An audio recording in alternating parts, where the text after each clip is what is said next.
आखिर कौन से स्टूडेंट्स क्लास 10th सीबीएसई के अंदर फेल होते हैं? कौन से वो स्टूडेंट्स होते हैं जो फेल होते हैं? आखिर क्यों फेल होते हैं? कितने मार्क्स चाहिए होते हैं जिससे कि हम पास हो? इस वीडियो में बताऊंगा। सबसे पहले आप यहां पर जरा इस डेटा को देखिए। ये क्लास 10th के रिजल्ट का है। आप देख सकते हैं पिछले साल यानी कि 2025 में कितने परसेंट स्टूडेंट पास हुए क्लास 10th के अंदर। देख सकते हैं 93.66% स्टूडेंट्स यहां पर पास हुए थे 2025 के अंदर। वहीं 2024 में 93.60% स्टूडेंट्स पास हुए थे क्लास 10th के अंदर। तो यहां पर लगभग अगर मैं बात करूं अप्रॉक्स 6% स्टूडेंट्स ऐसे थे जो कि पास नहीं हो पाए। सोच के देखिए उन 6% स्टूडेंट्स को क्या फील हुआ होगा, उनके माता पिता को, मम्मी पापा को किस तरह का फील हुआ होगा। क्योंकि हम जहां पर रहते हैं और जब हम क्लास 10th सीबीएसई के अंदर होते हैं तो किसी की ये उम्मीद नहीं होती है कि हमारा बेटा पास हो जाए। उम्मीद तो यही होती है कि हमारे बेटे के 95% आए, हमारा बेटा टॉप करे क्लास 10th के अंदर, पड़ोसी आके तारीफ करें, रिश्तेदार आके बोले तुम्हारा बेटा तो बहुत होशियार है। लेकिन सोच के देखिए उन स्टूडेंट्स को क्या फील हुआ होगा जो फेल हुए क्लास 10th के अंदर। आखिर कौन से स्टूडेंट्स होते हैं जो फेल होते हैं? और मैं बता देता हूं एक चीज, कभी भी कोई भी फेल हो उसका मजाक मत बनाना। एक बार उससे बात करके देखना, समझने की कोशिश करना। एक मजबूरी होती है, कुछ होता है जिसकी वजह से बच्चे फेल होते हैं, समझ रहे हैं। दूसरी बात यह भी है कि क्लास 10th सीबीएसई के जो भी स्टूडेंट्स होते हैं ना, पहली बार जिंदगी में बोर्ड एग्जाम दे रहे होते हैं। एक तो घर वालों की उम्मीदें रहती हैं कि भैया 95% मार्क्स लेके आने हैं, उनसे ज्यादा मार्क्स आने चाहिए। दूसरी तरफ हमारे सोसाइटी के जो लोग हैं, पड़ोसी हैं, रिश्तेदार हैं, इन सभी की उम्मीदें होती हैं कि इनका रिजल्ट आने दो, फिर हम पूछेंगे। जहां पर क्लास 10th सीबीएसई वाले स्टूडेंट्स के साथ घर वालों को, रिश्तेदारों को खड़ा होना चाहिए कि बेटा जितने भी मार्क्स आए फर्क नहीं पड़ता, हम तुम्हारे साथ रहेंगे, बट तुम हार मत मानना, अपना 100% देना। बट ऐसा नहीं होता। हमें पता है घर वाले भी डांटते हैं फिर मार्क्स कम आए, और रिश्तेदार पड़ोसियों का तो कुछ मत ही बोलो तो अच्छा है। आपको पता ही है, पूछते हैं कितने % मार्क्स आए, बट पीछे उनका उद्देश्य क्या होता है वो आप सभी लोग जानते होंगे, मुझे बताने की जरूरत नहीं। बहुत खराब लगता है मुझे जब भी किसी क्लास 10th सीबीएसई वाले स्टूडेंट से उसके मार्क्स पूछे जाते हैं, बेटा कितने % मार्क्स आए। मैं नहीं पूछता किसी से, मैं पूछता हूँ भाई कौन से क्लास में हो, 10th में हो, पास हो गए, चलो भाई बढ़िया, जितने % भी आए हो बढ़िया, जिंदगी में मेहनत करो, तरक्की करो, ठीक है। तो कुछ मजबूरियां होती हैं जिसकी वजह से फेल होते हैं। एक तो पहली बार जिंदगी में बोर्ड एग्जाम, दूसरी तरफ घर की उम्मीदें, है ना, और वो रिश्तेदार पड़ोसी, और ऊपर से बच्चे डर जाते हैं बहुत ज्यादा। अरे पहली बार बोर्ड एग्जाम मैं देने गया था क्लास 10th का, फॉर्मूला आते थे मुझे मैथ्स के अंदर, जाके डर की वजह से भूल गया, थोड़ा सा गलती करके आया था। तो आता हुआ भी हम काफी बार नहीं कर पाते हैं, ठीक है। लेकिन आज इस वीडियो को आप ध्यान से देख लीजिएगा, बहुत इंपॉर्टेंट चीजें बताने वाला हूं। आखिर कौन से स्टूडेंट क्लास 10th के अंदर फेल होते हैं, क्यों फेल होते हैं, कितने मार्क्स चाहिए होते हैं पास होने के लिए, और कुछ इंपॉर्टेंट चीजें जितने भी स्टूडेंट ऐसे हैं जिन्हें डर लग रहा है कि हम कहीं फेल ना हो जाए क्लास 10th सीबीएसई के अंदर, कहीं हमारे मार्क्स यहां पे कम ना आ जाए। ये वीडियो आज आप पूरा देखिएगा, ठीक है। लोग क्या बोलेंगे, पड़ोसी क्या बोलेंगे, रिश्तेदार क्या बोलेंगे, उनकी बात मत सुनना। मैं तुम्हारे साथ खड़ा हूं, बता रहा हूं, क्योंकि मैं पिछले 3-4 साल से यही कर रहा हूं। जितने भी स्टूडेंट्स फेल होते हैं, किसी के कम मार्क्स आते हैं, पूरा सपोर्ट उनको मैं करता हूं। पहली बार आ रहे हो अर्षित की पढ़ाई पर, सब्सक्राइब आप जरूर कर लीजिएगा, साथ ही बेल आइकन को प्रेस। ये स्टार्ट करते हैं। देखो सबसे पहली चीज तो मैं आपसे एक चीज बोलना चाहूंगा, क्लास 10th सीबीएसई वाले जो भी बच्चे होते हैं ना, क्लास 10th वाले जितने भी बच्चे होते हैं वो बहुत कम फेल होते हैं। पहली चीज तो आप विश्वास मानो, फेल ज्यादातर 12th में होते हैं, 10th में ज्यादा बच्चे नहीं होते हैं, क्योंकि जिस तरह का सिस्टम है, जो रूल्स रेगुलेशंस हैं, वो आपके सपोर्ट में है भाई साहब। यहां तो मैं क्लियर कर देता हूं, सीबीएसई का कोई ऐसा पर्पस, कोई ऐसा इंटेंशन नहीं होता कि क्लास 10th सीबीएसई वाले बच्चों को फेल करे। इनफैक्ट किसी टीचर का, किसी बोर्ड का ऐसा फोकस नहीं होता कि किसी स्टूडेंट को फेल करे। अगर कोई स्टूडेंट फेल होता है, विश्वास मानो मजबूरी में करना पड़ता है। ये आपका स्कूल नहीं है, यहाँ स्कूल के टीचर्स नहीं है कि आपसे कुछ लड़ाई झगड़ा हो रखा है तो फिर आपके मार्क्स ज्यादा कट करेंगे, आपको फेल करने की कोशिश करेंगे। ये बोर्ड है भाई, और हर एक बोर्ड, चाहे वो सीबीएसई बोर्ड हो या कोई और बोर्ड हो, फोकस यही रहता है कि हमारे बोर्ड के बच्चे ज्यादा से ज्यादा पास हो, ठीक है। क्योंकि ज्यादा फेल होते तो एक नाम खराब होता है कि भैया उस बोर्ड के स्टूडेंट फेल बहुत हुए। तो पहली चीज 10th सीबीएसई वाले जो भी स्टूडेंट देख रहे हैं भाई, विश्वास मानो, पास होने के आपके चांसेस ज्यादा हैं, आप अच्छे खासे नंबर से पास होंगे। क्यों मैं ऐसा बोल रहा हूं, आपको प्रॉपर रीजंस बताने वाला हूं भाई। 10th सीबीएसई वाले बच्चों के सपोर्ट में ही है हर एक चीज, और तुमसे ज्यादा लकी कोई नहीं है भाई। आप बहुत ज्यादा लकी हैं, विश्वास मानो। क्यों ऐसा बोल रहा हूं, प्रॉपर बताने वाला हूं सारी चीज। पहली बार आ रहे हो चैनल पर, सब्सक्राइब कर लीजिएगा, साथ ही बेल आइकन को प्रेस। आइए स्टार्ट करते हैं।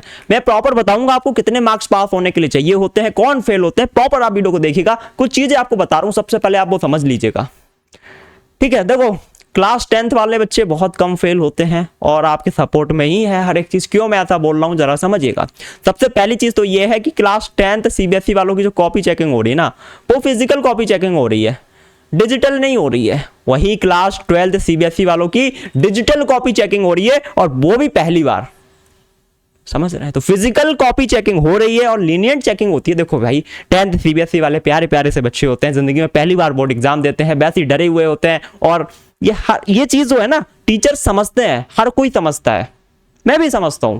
ये कोई पड़ोसी रिश्तेदार नहीं है जो बस कुछ भी, भाई टीचर्स होते हैं, समझते हैं, 10th वाले बच्चे हैं, ठीक है। तो 10th वालों की भाई पहली चीज तो ये फिजिकल कॉपी चेकिंग हो रही है। तो कॉपी चेकिंग तुम्हारी बढ़िया से हो रही है, लीनियंट हो रही है, हार्ड कॉपी चेकिंग उस हिसाब से नहीं हो रही है। तो ये पहली तुम्हें अच्छी चीज है तुम्हारे लिए। 12th वालों की भाई डिजिटल कॉपी चेकिंग हो रही है, वो भी पहली बार।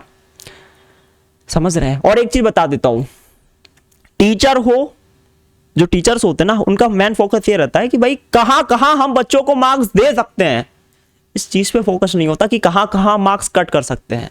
आप विश्वास मानिएगा भाई, मैं सच बता रहा, एक्सपीरियंस से बता रहा, बहुत सारे बच्चों से बात हुई, खुद भी दे चुका हूं। मार्क्स वैसे अच्छे ही मिलते हैं, खासतौर पर 10th सीबीएसई वालों को। टीचर को यही देखता है कि कहां कहां हम मार्क्स दे सकते हैं बच्चे को, ये नहीं देखता कि कहां कहां कट कर सकते हैं, जबरदस्ती कट किया जाए, ऐसा नहीं होता है। तो पहला भाई 10th सीबीएसई वालों की बल्ले बल्ले फिजिकल कॉपी चेकिंग। अगली चीज मैं बता रहा हूं भाई कि तुम लोग जितने लकी हो ना, उतना लकी मेरे हिसाब से तो नहीं था भाई। आप बहुत ज्यादा लकी हैं। क्यों? क्योंकि भैया आपके तो 2 बोर्ड एग्जाम हो रहे हैं क्लास 10th सीबीएसई वालों के इस बार। तुमसे ज्यादा लकी तो भैया कोई होगा नहीं। काश हमारे 2 बोर्ड एग्जाम होते। 12th सीबीएसई वाले कहते हैं यार 10th वालों की बल्ले बल्ले है, मजे हैं भैया, 2 बार बोर्ड एग्जाम होते हैं इनके तो भाई। अब तो भाई पहली बार 10th सीबीएसई वालों के 2 बार बोर्ड एग्जाम होने जा रहे हैं। उसमें भी भैया बहुत ज्यादा जबरदस्त चीज तो ये है, फर्स्ट बोर्ड एग्जाम तुम दे चुके हो, ठीक है। चाहो तो तुम सेकंड भी दे सकते हो, अगर फर्स्ट वाले में तुम पास नहीं हो पाए तो सेकंड भी दे सकते हो। और सबसे अच्छी चीज तो ये है कि भैया first and second board exam आप दोनों दोगे, और दोनों में से जो बेस्ट होगा, जिसमें अच्छे मार्क्स आए होंगे, वो तुम्हारा कंसीडर किया जाएगा रिजल्ट। इससे ज्यादा बढ़िया चीज क्या हो सकती है? पहली बार आप पास नहीं हो पाए, कोई बात नहीं, दूसरा ऑप्शन है तुम्हारे पास। और पहले वाले में पास हो भी चुके हो, अच्छे मार्क्स नहीं मिल चुके, मिले हैं, दूसरी बार 2 बोर्ड एग्जाम, 2 बोर्ड एग्जाम हो रहे हैं भाई, जौन से में अच्छे मार्क्स होंगे तुम्हें मिलेंगे भाई। इससे ज्यादा अच्छी चीज और तुम्हारे लिए क्या हो सकती है? 10th सीबीएसई वाले बच्चे, मैं फिर कह रहा हूं, बहुत ज्यादा लकी है मेरे भाई, विश्वास मानिए आप। आपको जितनी चीजें मिल रही ना, उतनी तो भाई मुझे नहीं लगता आज तक किसी को मिली होंगी। ये तो होगी दूसरी चीज। भाई साहब तीसरी चीज ये है, मतलब बहुत जबरदस्त, वो है ग्रेस मार्क्स। भाई साहब एक बच्चा कोई ऐसा है जो 1 नंबर से फेल होता है या 2 नंबर से फेल होता है, भाई वो बहुत ज्यादा बुरा लगता है, बहुत ज्यादा हर्ट होता है। 1 नंबर से रह गए, 2 नंबर से रह गए, ठीक है। तो यहाँ पे थोड़ा सा ग्रेस मार्क्स वगैरह भी दिए जाते हैं। अब देखो ये ऑफिशियल नहीं है कहीं से, बट ये जस्ट मैं एक्सपीरियंस से आपको बता रहा हूँ, जितना मैंने ऑब्जर्व किया है, बच्चों से मिलता हूँ। मतलब मान लो तुम पेपर देख के आए हो, अच्छे नहीं गए तुम्हारे, और तुम 1-2 नंबर से अगर फेल हो रहे हो, तो देन ऐसा ट्राई किया जाता है कि कहीं से आपको 1-2 नंबर देके पास कर दिया जाए, पासिंग मार्क्स आपको मिल जाए, तो उसको ग्रेस मार्क्स वगैरह बोलते हैं। और भी काफी कंडीशंस होती हैं, तो ग्रेस मार्क्स भी होते हैं यहाँ पर। और चौथी चीज मैं बता रहा हूँ भाई साहब, वो है मॉडरेशन पॉलिसी। मतलब काफी सारे बच्चे बोल रहे थे ना, भैया मेरा वाला सेट हार्ड आया था, हमारा क्या होगा? देखो भैया सेट, ये वाला सेट इजी था, मेरा हार्ड था। तो तुम्हें बिल्कुल चिंता नहीं करनी है भाई, तुम्हारे लिए मॉडरेशन पॉलिसी है। मॉडरेट किया जाता है। अगर 3 सेट है, एक कोई पर्टिकुलर सेट बहुत ज्यादा हार्ड आता है, तो वहां पे मॉडरेशन पॉलिसी वगैरह का यूज किया जाता है, ताकि सब चीज मॉडरेट हो सके। ना इंसाफी तुम्हारे साथ नहीं होगी। अगर तुम्हारा एग्जाम हार्ड आया था, तो तुम्हारी कॉपी चेकिंग उस हिसाब से होती है, मॉडरेशन पॉलिसी और भी काफी सारी चीजें हैं। तुम्हें इतनी सी भी चिंता नहीं करनी है। मैं तुम्हें बता रहा, 12th सीबीएसई वालों की बात बता रहा हूँ, पिछले साल की बात है, फिजिक्स का पेपर उनका बहुत हार्ड आया था। बच्चे कह रहे थे भैया मैं फिजिक्स में फेल हो जाऊंगा। जब रिजल्ट आया तो फिजिक्स में ज्यादातर पास थे, जितनों से मेरा बात हुआ, कांटेक्ट में थे, कह रहे थे भैया फिजिक्स में पास कैसे हो गए, पता ही नहीं चला। काफी सारे बच्चे मिले, कह रहे थे भैया मेरे तो जितने मार्क्स आए, मुझे उम्मीद ही नहीं थी इतने नंबर आ जाएंगे मेरे। बात समझ रहे हैं आप? तो ये बिल्कुल दिमाग से निकाल दो कि मेरा सेट हार्ड था, हमारी तो किस्मत ही खराब है यार। चिंता मत करो भाई, you are in CBSE board, ठीक है, पूरा सपोर्ट रहता है आप लोगों के लिए। फिफ्थ पॉइंट मैं तुम्हें बताऊं अगर, जो कि बहुत जबरदस्त चीज है, वो है स्टेप मार्किंग। मतलब ये तो बहुत जबरदस्त चीज है। जैसे तुम्हारा कोई क्वेश्चन था, उसमें टोटल 5 पॉइंट लिखने थे, ठीक है, 5 नंबर का क्वेश्चन था, 1 पॉइंट 2 3 4 5, 5 पॉइंट में आंसर करने थे, ठीक है। तुमने क्या किया यहाँ पर, तुमने पहला पॉइंट बिल्कुल सही लिखा, दूसरा पॉइंट सही लिखा, तीसरा गलत लिख दिया, चौथा सही किया और पांचवा भी सही किया, ठीक है। मतलब 1-2 पॉइंट बीच में गलत किया। कोई मैथ का क्वेश्चन है, पूरा सही किया, फॉर्मूला सही लिखा, लेकिन लास्ट में वैल्यू आके तुमने गलत लिख दी या यूनिट लगाना भूल गए, तो यहाँ पे स्टेप मार्किंग होती है। तुम्हारा सिर्फ ये पार्ट गलत है तो इतने नंबर कटेंगे, बाकी तुम्हें मार्क्स मिलेंगे। तुम पूरा क्वेश्चन सही करके आए हो, बीच में थोड़ी सी गलती करके आए हो, या लास्ट में तुम फाइनल आंसर गलत लिख के आए हो, तो भी तुम्हें मार्क्स मिलते हैं। क्वेश्चन अटेम्प्ट करते हो उसके भी थोड़े बहुत मार्क्स दिए जाते हैं। स्टेप मार्किंग होती है। और सबसे बड़ी चीज, तुम कोई क्वेश्चन गलत करके आओगे तो उसमें तुम्हें नेगेटिव मार्किंग नहीं होती है। क्वेश्चन सही करोगे तो नंबर मिलेंगे, गलत करोगे तो नंबर कटेंगे नहीं तो कॉम्पिटेटिव एग्जाम में नेगेटिव मार्किंग होती है। गलत क्वेश्चन करके आते हो तो उसमें माइनस कर दिए जाते हैं उतने मार्क्स। सही करोगे तो इतने नंबर मिलेंगे, गलत करोगे तो इतने नंबर कटेंगे। बट इसमें ऐसा नहीं होता है। इसलिए हर किसी को मैं बोलता हूं, भैया सारे क्वेश्चन अटेम्प्ट करके आओ, छोड़ के मत आओ। स्टेप मार्किंग भाई बहुत जबरदस्त चीज है। मतलब बहुत सारे बच्चे, मतलब मैं भी था 10th में, लगता था भैया कहीं फेल ना हो जाए, था ना भाई, रिजल्ट आता है, स्टेप मार्किंग वगैरह प्रॉपर फॉलो होती है। मतलब एक चीज बता रहा हूँ यार, हर जगह हर चीज़ में ट्राई किया जाता है कैसे ही करके तुम्हारे अच्छे मार्क्स आए, ठीक है। बहुत सारी चीज़ें हैं देखो, है ना। अब बात करते हैं मैन भाई साहब पासिंग मार्क्स की। किसकी बात कर रहे हैं भाई साहब? अब बात करते हैं मैन जी पासिंग मार्क्स की, कि भैया 10th सीबीएसई में हमें पास होना है तो कितने मार्क्स हमें लाने पड़ते हैं। तो भैया पासिंग क्राइटेरिया भी 10th वालों का बहुत अच्छा है, मतलब बहुत अच्छा है। 12th वालों के कंपैरिजन में 10th वालों का पासिंग क्राइटेरिया बहुत अच्छा है। क्यों है समझ लीजिएगा भाई साहब। देखो, क्लास 10th सीबीएसई का पासिंग क्राइटेरिया है 33% मार्क्स का, लेकिन 33% मार्क्स तो भैया 12th वालों का भी यही होता है। लेकिन 10th सीबीएसई वाले हमारे छोटे छोटे प्यारे प्यारे से बच्चे पहली बार बोर्ड एग्जाम देते हैं, तो इनके लिए थोड़ा सा इजी कर दिया जाता है। यहाँ पे इजी ऐसे कर दिया जाता है कि ये जो 33% मार्क्स है ना, ये तुम्हें थ्योरी प्लस प्रैक्टिकल, जो तुम्हारे स्कूल में 20 नंबर का वही प्रैक्टिकल होता है, इंटरनल असेसमेंट, दोनों को मिला के तुम्हें 33% लाने पड़ते हैं। दोनों को मिला के 33% लाने पड़ते हैं। वहीं 12th वालों को क्या होता है, अलग थ्योरी में अलग लाओ 33%, प्रैक्टिकल में अलग लाओ। लेकिन 10th वालों के लिए भाई थ्योरी प्लस प्रैक्टिकल दोनों को मिला के 33% मार्क्स चाहिए होते हैं। अब भाई देखो, तुम्हें पास होने के लिए कितने मार्क्स चाहिए जरा समझना। 10th के अंदर भाई जो थ्योरी का एग्जाम होता है वो 80 मार्क्स का होता है और प्रैक्टिकल का होता है 20। अब भाई देखो जरा बात को समझना, प्रैक्टिकल्स की अगर हम बात करें तो आउट ऑफ 20 ज्यादातर स्कूल में 17 से 18 नंबर तो दे दिए जाते हैं। 17 से 18 मार्क्स तो देखो मिल ही जाते हैं। आप प्रैक्टिकल देखे आए हो, 20 नंबर भी मिलते हैं देखो, ठीक है। तो यहाँ पे हम 17-18 नंबर लगभग लेके चल रहे हैं। तो भैया पास होने के लिए तुम्हें कितने चाहिए? देखो, प्रैक्टिकल में मान लो तुम्हें 17 नंबर मिल गए, ठीक है। तो थ्योरी का एग्जाम तो तुम देखे आए हो 80 मार्क्स का, उसमें तुम्हें कितने मार्क्स चाहिए जरा समझना, जरा समझिएगा भाई, ठीक है। तुम्हें पास होने के लिए चाहिए 33 मार्क्स, ठीक है, 33% आउट ऑफ 100, ठीक है। और तुम्हें मिल गए 17 नंबर मिल गए, मान के चलो तुम्हें किस चीज में, प्रैक्टिकल्स में। तो तुम्हें थ्योरी में कितने लाने पड़ेंगे? जो 80 नंबर का पेपर देके आए हो आप, कितने लाने हैं मेरे भाई? हैं, आई थिंक 16 मार्क्स लाने हैं अगर मैंने सही कैलकुलेशन करी तो।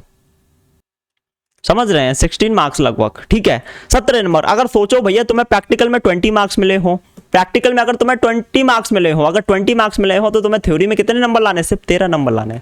80 में से सिर्फ 13 नंबर, आउट ऑफ 80 सिर्फ 13 मार्क्स चाहिए, समझ रहे हैं। बट मिनिमम में मान के चला 17 मार्क्स तो तुम्हें प्रैक्टिकल में दिए ही जाते हैं, तो 16 मार्क्स तुम थ्योरी में लेके आ जाओ भाई साहब, पास, ठीक है। तो पासिंग मार्क्स तुम्हें कितने लाने पड़ेंगे थ्योरी में, प्रैक्टिकल को साइड रख दिया अगर, तो वही मान के चलो 15 से 17 नंबर अगर तुम्हारे आ रहे हैं भैया, आराम से तुम पास हो जाओगे, कोई दिक्कत वाली बात नहीं। तुम कैलकुलेट कर सकते हो, अगर तुम्हारे 15 से 17 नंबर आ रहे हैं, इतना तुम करके आए हो बिल्कुल सही, तो विश्वास मानो दोस्त पास हो जाओगे, फेल होने का सवाल ही नहीं उठता, ठीक है। तो ये है, 12th वालों को थोड़े ज्यादा मार्क्स चाहिए होते पास होने के लिए, ठीक है। तो तुम्हें 17 नंबर मान को चलो प्रैक्टिकल में मिल गए, तो थ्योरी में कितने लाने पड़ेंगे? जो अभी 80 नंबर का देखे आ रहे हो, कितने? हाँ, सिर्फ 16 नंबर। कितने में से? 80 में से, बताओ।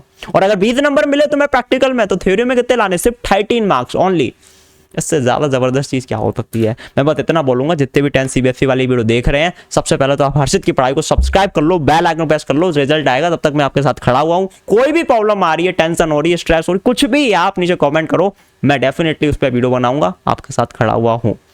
ठीक है, बाकी लास्ट में बस मैं ऊपर वाले से प्रार्थना यही करूंगा कि जितने भी 10th CBSE वाले बच्चे वीडियो देख रहे हैं, अच्छे मार्क्स से पास हो जाएं, ना सिर्फ पास हो जाएं बल्कि अच्छे खासे मार्क्स से पास हो जाएं। एंड पॉजिटिव रहिएगा भाई। ठीक है, ये मार्क्स जो आते हैं ये पूरी लाइफ आपकी डिसाइड नहीं करते हैं, मैं फिर बोलूंगा आपको। ठीक है, बहुत सारे लोग ऐसे हुए हैं जो क्लास 10th में फेल हुए लेकिन लाइफ में बहुत ज़्यादा सक्सेसफुल बने, बहुत ज़्यादा एक्स्ट्राऑर्डिनरी लाइफ मिली उनको। ठीक है, तो बस इतना कहूँगा, पॉजिटिव रहो, जितना आप कर सकते थे आपने मेहनत किया। ठीक है, बाकी कोई टेंशन वाली बात तो नहीं है, देखो पूरा सिस्टम आपके सपोर्ट में है। ठीक है, क्यों है मैंने आपको प्रॉपर बता दिया। कैसी लगी वीडियो नीचे कमेंट में जरूर बताइएगा। इस वीडियो में इतना ही, उम्मीद करता हूँ आपको ये वीडियो पसंद आई होगी। अगर पसंद आई तो वीडियो को लाइक करें, चैनल को सब्सक्राइब, साथ ही बेल आइकन प्रेस। इस वीडियो में इतना ही, मिलूंगा एक और नई वीडियो में, तब तक के लिए जय हिंद, वंदे मातरम।